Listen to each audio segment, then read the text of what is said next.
الهجوم المصري البورسعيدي يا صديقي العزيز عنده نقطة خطرة جدا جدا جدا، سلاح قوي، وهو العرضيات.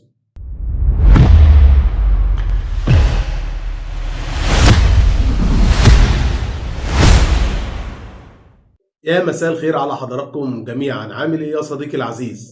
يا رب تكون بخير. في البداية فضلا وليس أمرا تدعم المحتوى اللي احنا بنقدمه. أول ما تشوف الفيديو تعمل سبسكرايب وتنزل تعمل لايك اللذيذ والكومنت الجميل عشان صوتنا يوصل لكل الناس. النهاردة الحلقة هتكون عن مباراة الزمالك والمصري البورسعيدي وما قبل المباراة وكيف يفوز الزمالك على المصري وأهمية المباراة والتشكيل المناسب ونقاط القوة والضعف في فريق المصري البورسعيدي. أهمية المباراة يا صديقي العزيز لأن المصري في الغالب هيكون من المنافسين اللي هم هيكونوا في التوب فور في الموسم ده، فلازم تاخد لعيبة الزمالك تاخد الماتش بشكل مختلف وتعتبره ماتش كاس مفهوش كلام غير إنك لازم تاخد الثلاث نقط. ده رقم واحد بالنسبة لجزئية الدوري، لأن أنت المصري لو لا قدر الله كسبك هيعديك في النقط. الفرق بينك وبين المصري نقطتين، لأنه هو تعادل ماتش، فلو كسبك هيفرق عنك بنقطة. وهو زي ما قلت لك المصري السنة دي معاه سكواد قوي وفرقة مش قليلة أو مش وحشة، وهتكون برضو في الكونفدرالية يعني أتوقع إن هي هتعمل نتائج كويسة. فانت لازم تكون عارف النقطة دي، ان الماتش هيكون صعب جدا، فانت لازم تاخد الماتش ماتش كاس، لا محالة انك لازم تاخد الثلاث نقط عشان تبعد المصري عن المنافسة، ويبقى تفضل انت والاهلي وبيراميدز اوريدي تعادل ماتش، فتفضل انت والاهلي بعيد شوية ومن بعده بيراميدز، عشان الموضوع ما يتخنقش عليك ويبقى فيه اكتر من حد قريب في النقط بالنسبة لك قدام. فدي أهمية الماتش بالنسبة للدوري. أهمية الماتش كمان نفسيا بالنسبة لمباراة الكونفدرالية، هتلاعب المصري في الكونفدرالية، فأنت لازم تثبت لنفسك وتدي لنفسك أحقية إن أنا بتدي جرس إنذار للمصري إن أنا ما بهزرش، إن أنا داخل سواء هلعبك في الكونفدرالية أو هلعبك في المصري أنا هكون رخم معاك، مش هديك فرصة، يعني مش الموضوع مش هيبقى سهل، مش هخليك حتى تاخد النقطة. لازم ده يكون جرس انذار. لعيبه المصري لما تيجي تلعبك، لما انت تكون كاسبها بكره فتيجي تلعبك في الكونفدراليه، فهيفضل عندها فيدباك ان انا لسه مغلوب من الزمالك، فهيبقى مقلق منك وخايف منك، مش هيبقى نازل يقرفك زياده عن اللزوم. تالت حاجه، ان المصري السنه اللي فاتت كسبك رايح جاي، والسنه اللي قبلها على ما اتذكر، بس يعني المؤكد مليون في المية انه كسب الزمالك الموسم اللي فات في الدوري رايح جاي، فده برضو ما ينفعش. فانت لازم تخش المباراة، ما ينفعش المصري يكسبك 3 ماتشات ورا بعض، او بمعنى اصح ما ينفعش اصلا انت ما تكسبش المصري 3 ماتشات ورا بعض انك تتعادل مثلا معاه في الماتش الجاي. فلا محالة انك لازم تكسب الماتش لاسباب كتير. ده بالنسبة لأهمية المباراة يا صديقي العزيز الزملكاوي. بالنسبة للمباراة والتشكيل والعناصر اللي ممكن تلعب الماتش وازاي يكسب الزمالك الماتش، من وجهة نظري ومن بعد ما اتفرجت على المصري البورسعيدي في الماتشين اللي فاتوا، سواء ماتش طلائع الجيش الاول او ماتش الجونة الثاني، المصري ليه خطوط عريضة بيمشي عليها في التشكيل. فخليني اقول لك بنسبة كبيرة التشكيل المتوقع اللي هيلعب بيه المصري، وهقول لك لو في فلان او حد هيطلع مين بداله. يعني دايما هقول لك في المراكز اللي ممكن يكون فيها تغيير بين قوسين فلان. المصري البورسعيدي بيلعب في حراسة المرمى بمحمود جاد، بيلعب ناحية اليمين أحمد عيد لاعب الزمالك السابق، وبيلعب كريم العراقي وباهر المحمدي 2 قلب دفاع، وناحية الشمال عمرو السعداوي. هو بيلعب 4-3-3. بيلعب في النص في خط النص محمد مخلوف، والمفروض خالد الغندور ومحمود حمادة، بس خالد الغندور فيه أقاويل إن هو مش مصاب، ففي الحالة دي هيكون محمد مخلوف ومحمود حمادة وعبد الرحيم دغموم 8. هيلعب ناحية اليمين ميدو جابر، بين قوسين او احمد القرموطي. رقم 1 ميدو جابر، 2 عبد احمد القرموطي. ناحية الشمال فخر الدين بن يوسف، بين قوسين كريم بامبو. في الهجوم صلاح محسن، والله اعلم برضه موقفه ايه، كان في مشكله معاه فمش عارف، فبين قوسين بابي بادجي. ده التشكيل او الخطوط العريضه لتشكيل المصري البورسعيدي.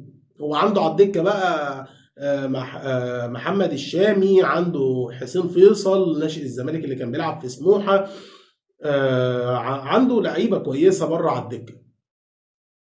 بالاضافه للي ما بين قوسين اللي قلت لك عليه، دول ثلاثه يعني، في ثلاثه انا قلت لك سواء احمد القرموطي وميدو جابر ادي اثنين، في واحد هيلعب منهم، وفخر الدين بن يوسف وكريم بامبو ادي واحد منهم هيلعب، فانت كده ادي اثنين هيبقوا واحد، في اثنين من دول هيبقوا بدله، والمهاجم نفس الكلام. فالدكه دي دكه عنده بدايل.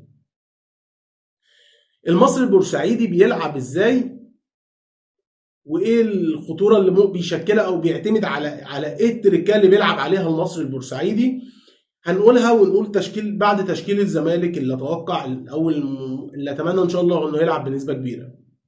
في حراسه المرمى محمد عواد، ناحيه اليمين ان شاء الله يكون عمر جابر، هيلعب قلبين دفاع حمزه المسلوسي وحسام عبد المجيد، ناحيه الشمال بنتايج، دونجا، عبد الله، ناصر، زيزو، شلبي،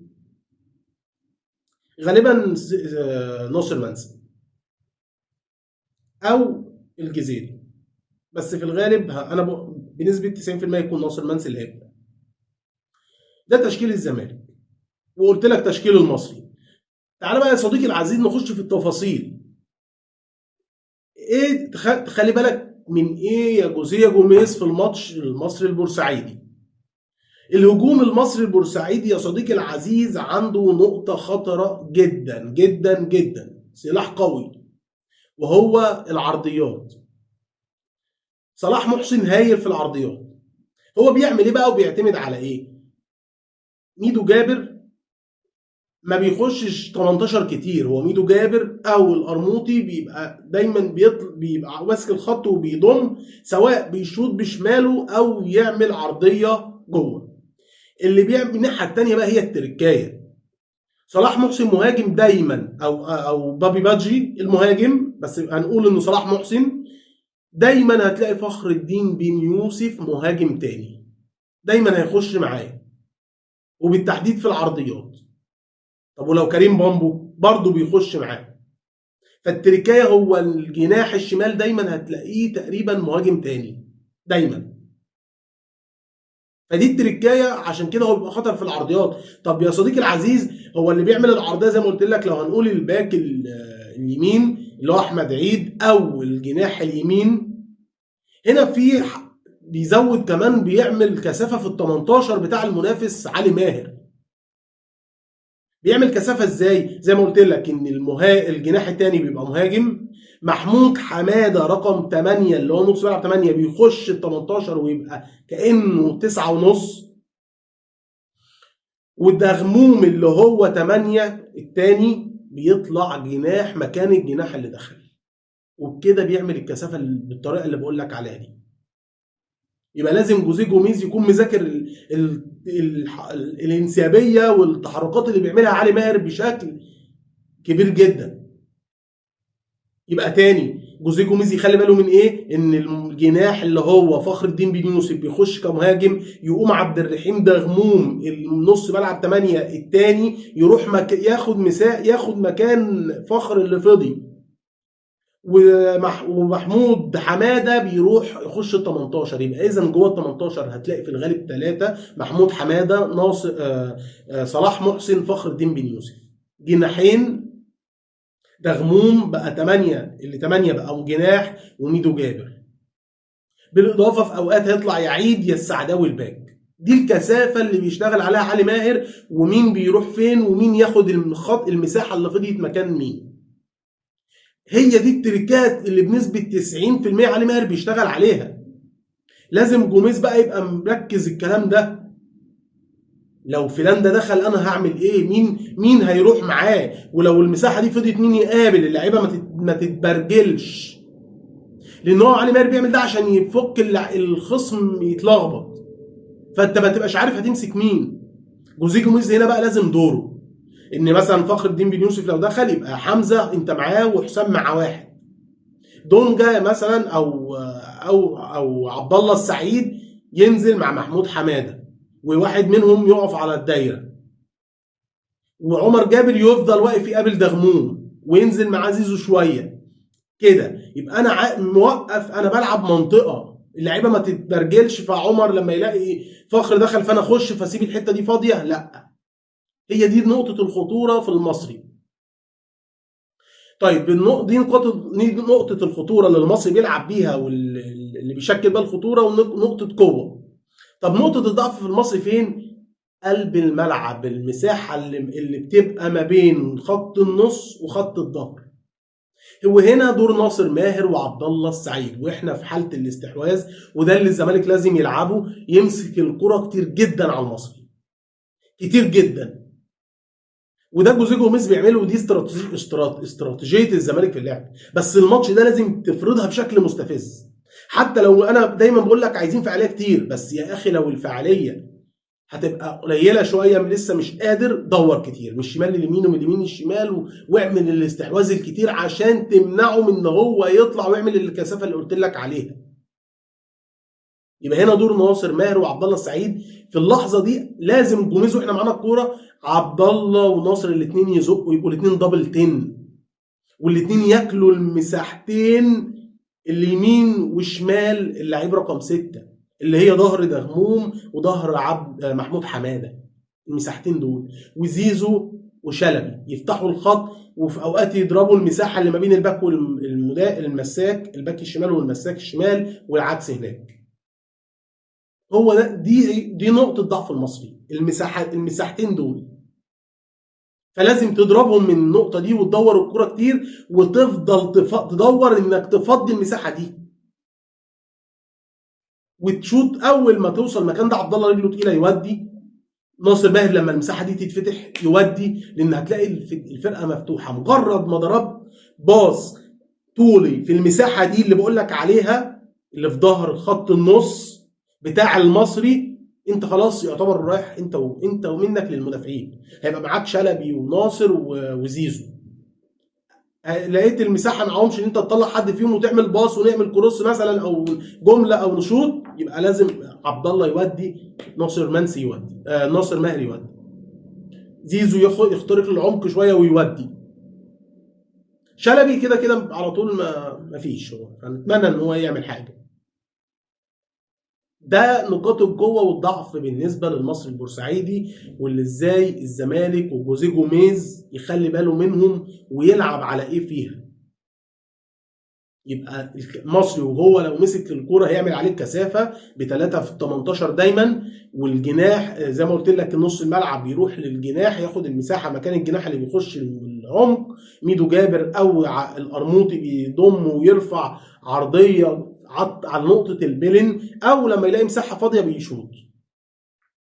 وفي الدفاع قلب الملعب، ظهر قلب الملعب، والمساحتين يمين وشمال اللعيب رقم 6 اللي هو مخلوف. دي استراتيجيه المصري اللي ثابته، واستراتيجيه الزمالك واضحه. فنتمنى ان لعيبه الزمالك وجوزيه جوميز يدرس الحاجات دي كويس قوي، وينزل ضغط على المصري، وان شاء الله من بدري نجيب جون ونضغط على المصري، ونبدا ندور الكوره، والزمالك يكون يفرض سيطرته ويلعب بالشكل المعتاد واللي احنا متعودين عليه الزمالك، اللي هو فكره استحواذ كتير مع خلق فرص، اسجل وبعد كده افضل اعمل استحواذ وكل فتره اعمل خلق فرص، ونقدر ان شاء الله نحقق ال3 نقط اللي هيكونوا مهمين جدا جدا جدا في مشوار المنافسه على لقب الدوري هذا الموسم. بالتوفيق ان شاء الله للزمالك والجوزيه جوميز في اداره المباراه، والتوفيق للعيبه على ارض الملعب وتكون في يومها، وان شاء الله نحقق ال3 نقط، ونتقابل يا صديقي العزيز بعد المباراه ونحلل المباراه ونشوف اللي حصل في الماتش ونتكلم فيه، وان شاء الله يكون الزمالك كسبان، ونكون بنتكلم واحنا مبسوطين وفرحانين كلنا ان شاء الله. كان معاكم اسلام دونجا عطاير، سلام، ونتقابل دايما على خير.